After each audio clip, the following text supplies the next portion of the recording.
Right, so let's talk about open source security today and how we can find security vulnerabilities before they find you. I had a short introduction for myself. Oh, look at that. There we go. So my name is Liran. I'm a developer advocate at Snyk, where we build developer-friendly security tooling to help developers find and fix security issues when they use open source to build their software and their products. I'm also involved in a range of other activities related to Node and security. So one of those is being part of the Node security working group, trying to help the ecosystem, the NPM ecosystem, and Node as a whole to be more secure. If you want to get involved in any of this, just ping me on Twitter or shoot me an email, catch me after this talk. I'll be happy to guide you in and tell you more about it. So I think today, kind of open source has been booming, and it's been everywhere, and the impact that it has as open source software taking over the world, the impact it had on modern software development is, enormous. And I think we're also seeing that, this as a testament of that, the whole rise and increase of software packages. So this has been, make no mistakes, NPM is probably the largest open source registry for open source packages. But make no mistakes in terms of this is also impacting, Java, Ruby, NuGet, everything, is just booming, and this is, amazing that we have all of this. Just last year, in 2018, NPM added, more than 250K packages to the registry. Around June, earlier this year, more than 1 million packages have made it, into this open source registry on NPM.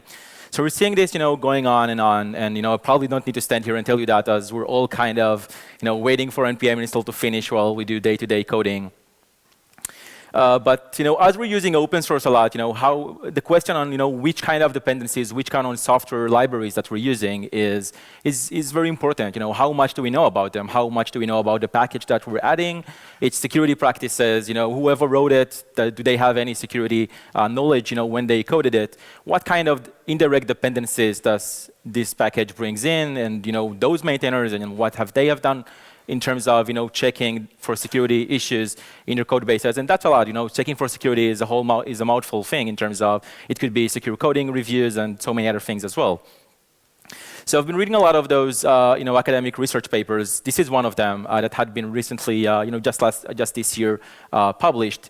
Really interesting, kind of tries to take on the behavior and characteristics of software language-based software registries. So it actually compared NPM and PyPy, which is the Python package registry, in terms of different things that might be important to figure out. One of the findings that it had is it found that 61% of the packages on NPM could be considered abandoned. Now, granted, abandoned is kind of a loose term in terms of, we can probably, if we gather around, we can probably interpret that in a different way. For the sake of the study, they decided that abandoned packages would be those that have not had a release for the last 12 months. So no commits or publishing an actual release in the last year would be considered abandoned. And again, this could be counter-argument in terms of maybe the package just had reached maturity, as happens with open source as well.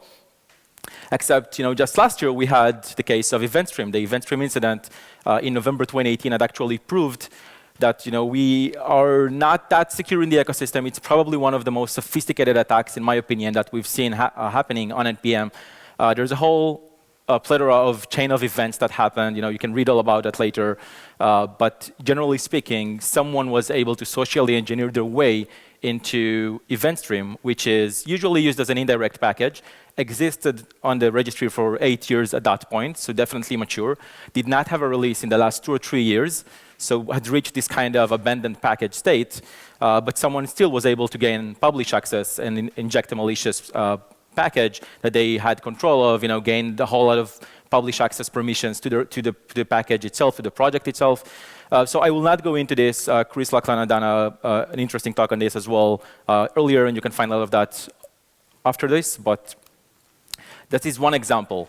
And another interesting insight that study had proven is it had shown that when we install an NPM package, on average, we would pull in 4 levels deep of NPM dependencies. That's already like a bit frightening and alarming in terms of we need to understand exactly what we're pulling in. Because if for average I'm bringing in 4 levels deep of dependency, it's not enough to just understand that direct package that I'm adding in. So let's do a mental exercise.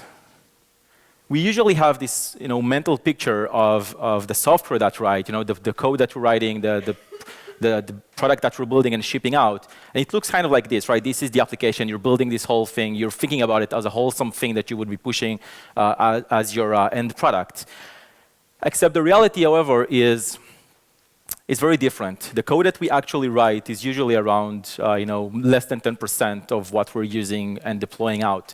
So we're using a lot of open source software, which is amazing. It's a great productivity boost. But at the same time, we need to be aware that we are actually shipping a lot of other people's codes, right? Strangers' codes. And I think that probably it is going to be weird to code, to write, to build products without open source software. So that has already made it the default. And it is interesting to see how that really shapes. So at Snyk, we have a lot of access to user data, which we actually track just your package JSON, your package manifest or log files to figure out where you have security vulnerabilities. And an interesting insight is that 78% of the vulnerabilities that we will find actually happen on indirect dependencies. So it is amazing if you are very conscious, as a developer, and you're tracking change logs and security advisories for like Angular or React or Express or Fastify or whatever you want. It's amazing. But 78% of the vulnerabilities that we will find in your project, they will happen on those indirect dependencies being pulled in by those, usually, I want to say few, but it's JavaScript, so maybe 10 of those or 20 of those direct dependencies. And what can go wrong with an indirect dependency, right? Just having that installed on your machine. So there's a couple of talks that have been here today, and I've actually done a whole talk on all those other cases that could happen with indirect dependencies or just general malicious packages that exist here. So there's this whole timeline here, and I want to focus just on something called get cookies. Get cookies is, as its name pretty much implies, a library to help you manage cookie data, parse it, manage it in several ways, or does it? So in fact, it is actually nothing less than a command and control infrastructure that allows remote attackers to execute JavaScript code on your machine. It does this by injecting these 40 lines of code, and I've actually given you like just the primary 20 lines of code of that. When you install it, it adds all of that. And as you can see, there's like a whole switch case with just 3 cases. Reset the buffer, load data into the buffer, execute the buffer. So just by having this installed and using this in a web application, like Express or something like that, you would give someone else the ability to inject JavaScript code into your application. And very easily as well, through HTTP headers. So to do all of that, get cookies did not exist by itself. The malicious attacker behind this actually created this whole pyramid of dependencies, all of which are, make no mistakes, part of this malicious scheme to hide get cookies inside them. But still 3 packages on NPM with 1 million packages existing as well, nobody would know about it. So we need to have a vessel to transform all of these things. So mail parser, a very popular package for mail parsing for NPM, had actually been compromised at one point to include as a dependency this kind of tree. Now, mail parser gains about 500,000 downloads a month, so this is actually pretty impactful. So vulnerabilities happen all the time, right? These are just examples of them. And SQLite is probably a well-known and popular ORM for SQL ORM for Node, has actually had a lot of SQL injection. So while you're thinking you're using ORMs, as part of it is also to mitigate SQL injection attacks, it had actually had a couple of those happening just recently. The recent one, I think, is from August 2019. Unless there was something else that was happening in the last 2 months. But still, this is something that the Snyk security team found out, worked in a responsible disclosure with the maintainers, and managed out a fix. Of course, if no one would be checking for dependencies and vulnerabilities that you have inside them, you would miss all of these things. So all of these kind of SQL injections that are happening. Now, I'm talking a lot about dependency vulnerabilities, and I'm sure a lot of you are just wondering, how does my application, the thing that I'm building on a front end or on a back end, is impacted by a dependency that I'm using, because I'm not always using the same things. And maybe I'm not using the same vulnerable function. Maybe that path has not been taken. So maybe it's not that bad to worry about vulnerabilities.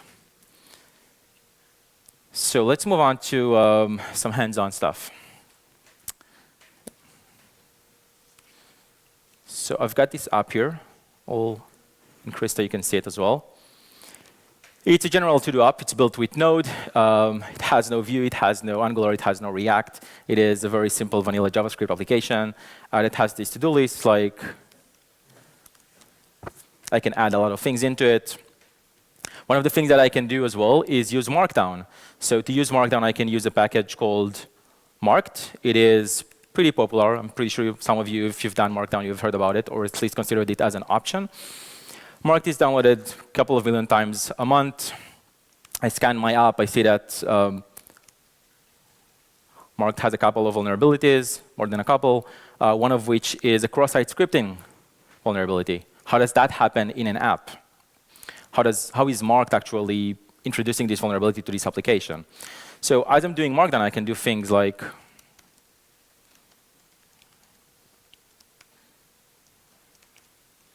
hope I'm getting that well. Like this, which is a valid link in Markdown. But then again, as I'm pushing this hat on myself with the security-minded person, maybe I would go and try some other things like this. This doesn't work because Marked has a way to sanitize strings. So if we pull in our app code,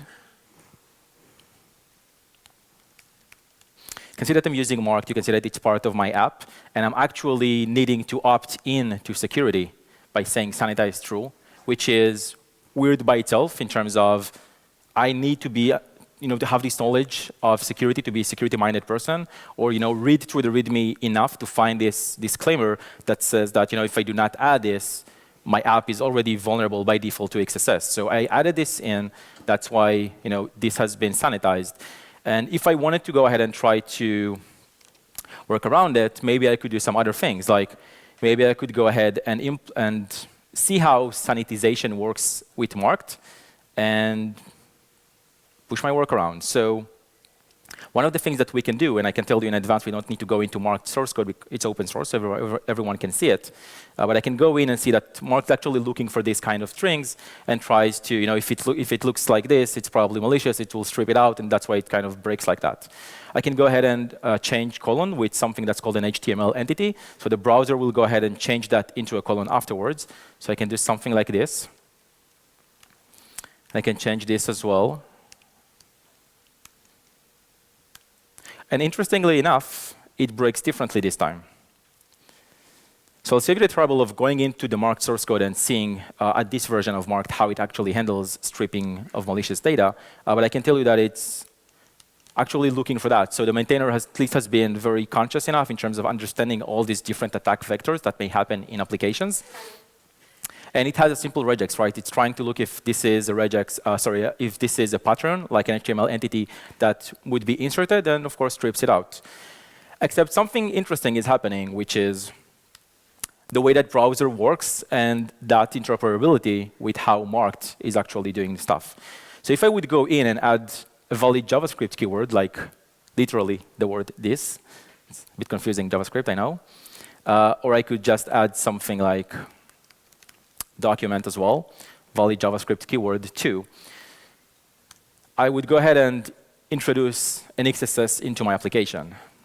So things that maybe QA teams, maybe developers we will miss, but those vulnerabilities actually lurk in those code bases of those indirect dependencies. And this is happening because when I'm doing something like that,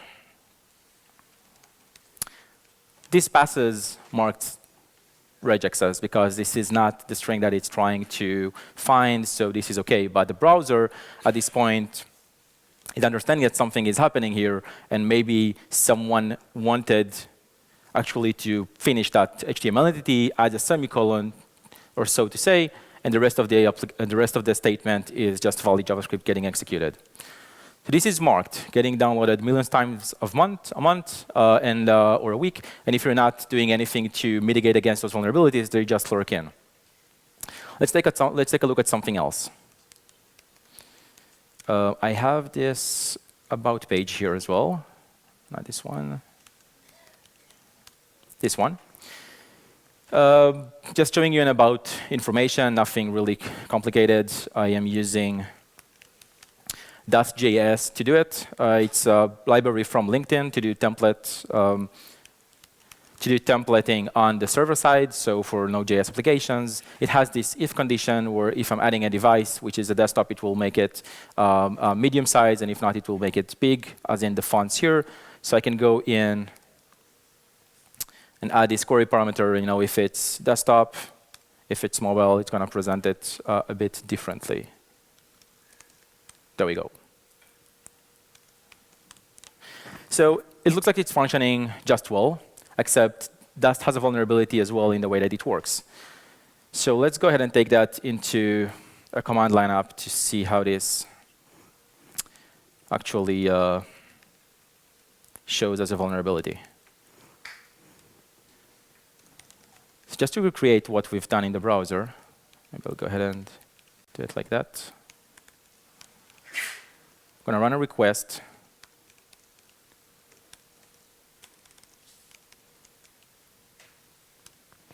You can see that it had worked just fine. There's some debug information. Everything is returning as we expect.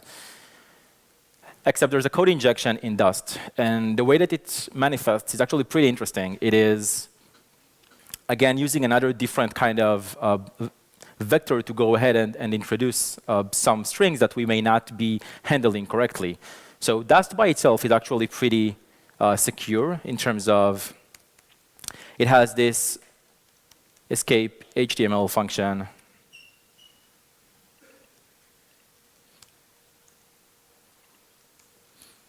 that would go ahead and try to see if something is a string, and then if it is, it will test it for specific characters that it has. And if it is, someone is trying to close it with a single quote, with a double quote, kind of escape a statement, then it will go ahead and try to replace it with the required HTML entities, so it will be safe in the correct context. The problem with this code is that it's only handling something if it's a string. So how could we introduce a string into something that is not a string, that would not go through this whole pass of sanitization that happens here? This has to do something with how Dust works, as well as how HTTP works. So I could go ahead and provide maybe an array. I could go ahead and add something like that, double brackets, or I can device equals something and device equals something again, and this would be interpreted as an array when it comes to my Node web application. So if we try to replicate the same thing, it will look something like that. So now mobile is, let me escape those. So now mobile on the right there is an array. It's an array of strings that comes in, and this does not go into the sanitization that we've seen it with escape HTML. Something interesting else that we should probably understand is Dust has these helpers, as we've seen before with the template itself, which has a condition. If the condition of device equals mobile desktop, it will do something. So here, these conditions are being evaluated on the server side with eval, which is generally how template engine might work. And if you remember, it looks something like this. So this is the if condition that makes things possible. This is how you do conditional statements and logic as a template string. So if you wanted also to understand how that actually manifests, let me push this a bit up so everyone can see it.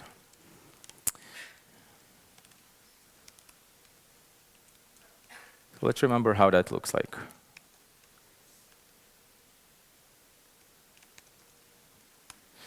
So an eval statement, a very simple one, looks like that, right? We're just evaluating real-time JavaScript code, left to right, putting an if statement.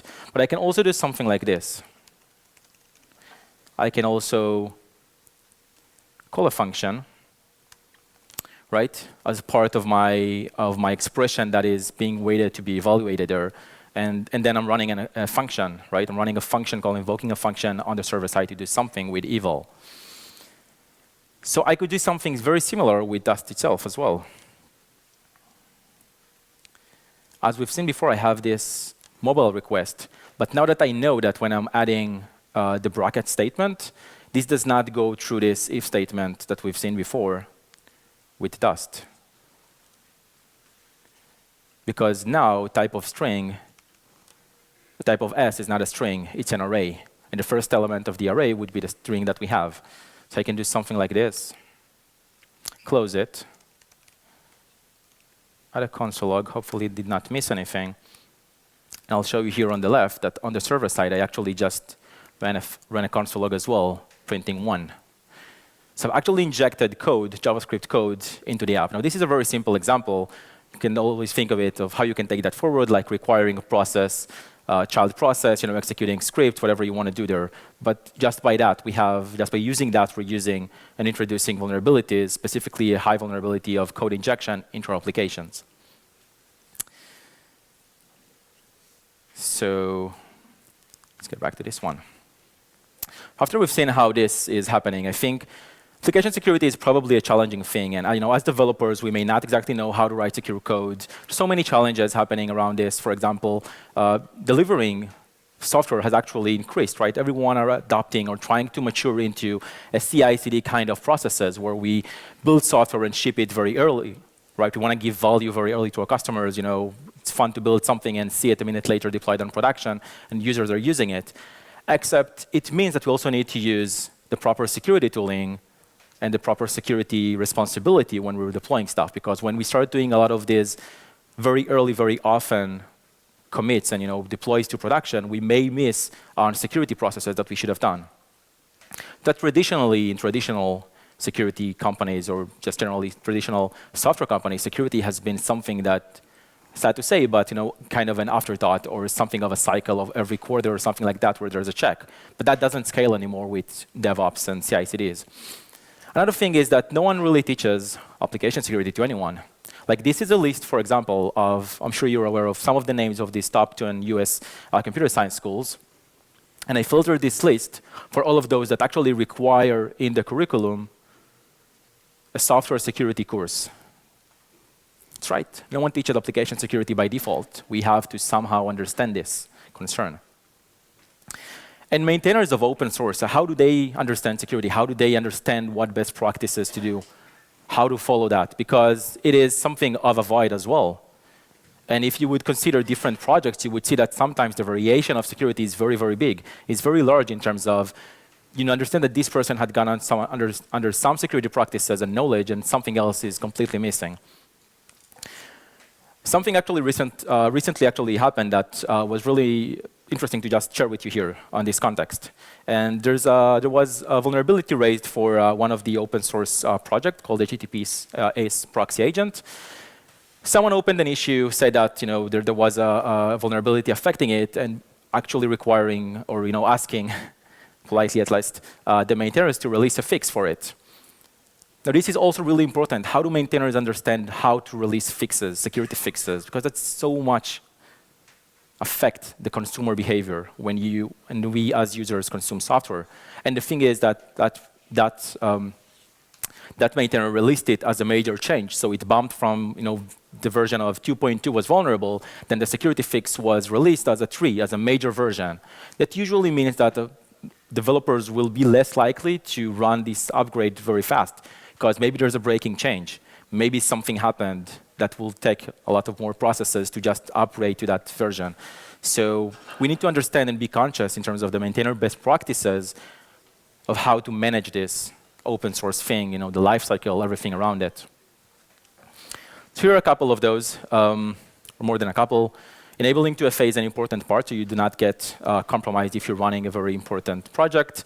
Having a responsible disclosure policy is really, really significant in terms of you communicate a very strong statement in terms of you being committed to security for your project. Scanning often and fixing vulnerabilities in your projects and dependencies is something you should do and never delay it. And of course, releasing security fixes as a non-major, try not to do that. To do that and not to do that as a major version, sorry. So attackers are targeting open source software because, of course, finding a vulnerability and trying to target all of Express or React or Angular applications would mean finding many victims. We do not need to put a special hoodie, run in the dark and try to find that 0 day. Actually, open and public vulnerabilities are very low-hanging fruit for hackers and anyone else trying to target developers. But what if security was, a bit easier, was a bit more developer-friendly? What if it was actionable, so we wouldn't just be understanding of what is happening with vulnerabilities in our project, but we would actually be able and empowered as developer to fix them? One of those things is maybe adding a tooling that will help you do these things, right? One of the things of mitigating security vulnerabilities is maybe the fact that you do not just update to the latest version of something, but the tooling is smart enough to go ahead and do it in a similar minor way. So even if a fix exists in like a 3.x version, you would actually, and as well as like a 2.3 version, and you're using 2.2, the tooling will actually upgrade you to that 2.3, so like having that minor or patch version, instead of just jumping up to the latest version. Whether you're using Snyk or npm audit or OWASP dependency check, there are many options. Whatever you're using, whatever works for you, that's great. But make sure that you're using that really well and that this is part of everything. This is part of your CI/CD processes. If someone is adding a new developer or existing developer, add a new package to your project, and maybe that package has a vulnerability, that build fails because it has been tested at that point. It's not too far and too ahead of time that just changing now that dependency would incur a cost for your team. So I've got a lot of things of other stuff I would really like to talk to you about. But for now, use open source, but use it responsibly. And thank you very much.